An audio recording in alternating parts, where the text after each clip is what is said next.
Lá daundan Chomhshaoil atá in ja. Lásúntasach a sprág for daine a bheith feasach faoin bhreagracht atá ar an ara a thuirt gan phleanéid, agus na bailí inar féidirlinn éis sin na dhéine. Im líana tá sprocr le ag buint le lá daundan Chomhshaoil, le gulin lech le trúliú ó phláisteach. Táman seo is Scoil Naomh Ciaráin le labhairt leis na daltaí faoin na bailí a dogann siad héanara gon timpeallachta, go pársanta agus mar chuid do bobbal scoile. Chula lá bhíon budal méaltal am ar scoil. Tá na budal pláisteacha go duna gon timpeallacht, agus níl an úsad ach uairháin. Ach leis an budal se an úsad a ríist agus a ríist.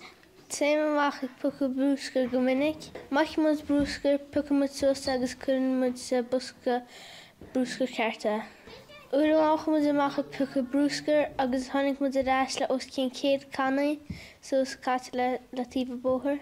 Má agan lína brúsca hís ag an tránú tíomh na stráidsa, tugann sé blianta fada le brise síos. Scating go an brúsca seachsa áige, agus échin na héid agus na hanbheith agus ní sin gomágó. Chamála pica brúscail agus ag achos alig scoil, tá funineh inan múte sa scoil an chomá.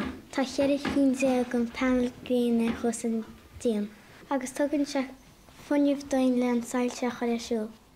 Dar leis nábhreiniú is déanaí ar chhlaachtais a chóirsála in éisin, riniu a chóirsáil ar tríocha is a dófangéid an dráhfuil fláiseach a gintar sa tír.